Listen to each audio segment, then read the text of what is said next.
আমি অনেক খুশি যে যে আমার সিনেমাতে অনেক বড় বড় স্টার নাই, কিন্তু আমার সিনেমা কোনো টিকিট পাওয়া যাচ্ছে না।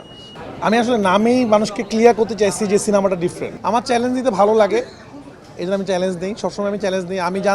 আমি তো বলেছি যে আমি সেফ গেম না খেলে আমি ডিফারেন্ট গেম খেলেছি এবং আমার অনেক প্রত্যাশাও নাই। দেখেন আমাদের সিনেমার বাজেট হলো যে 2.5 কোটি টাকা।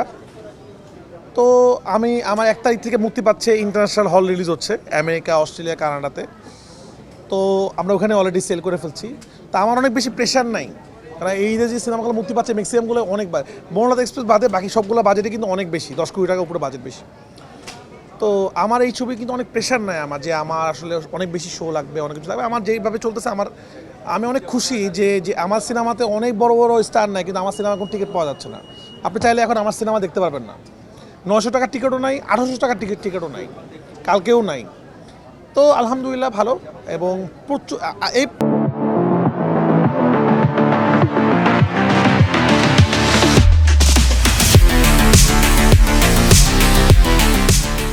এই প্রথম আমার জীবনে আমি অনেক সিনেমা বানাইছি, 200% পজিটিভ রিভিউ পাচ্ছি।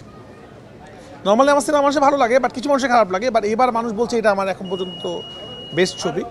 তো ভালো লাগছে, প্রেশার কুকারে আমি অনেক হ্যাপি। আলহামদুলিল্লাহ আলহামদুলিল্লাহ। তো বাকিটা দেখা যাক কী হয়।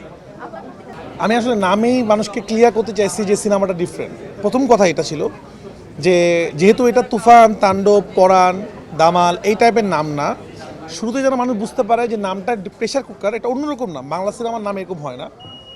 শুরুতেই মানুষ যেন বুঝে যে সিনেমাটা ডিফারেন্ট, শুরুতে এটা একটা এরকম। আমাদের সিনেমাতে কিন্তু চন্দ্র চৌধুরী আছে এবং অনেক বড় ক্যারেক্টার আছে, অতিথি চরিত্র না। কিন্তু আমরা ইচ্ছা করে না ছবি দেইনি পোস্টারে।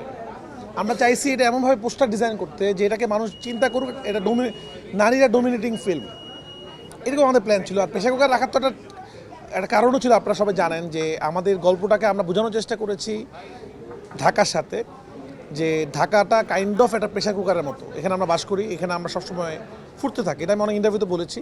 আর এটা বাড়ালো না, দর্শক অলরেডি জানে, এই কারণে প্রেশার কুকার নাম।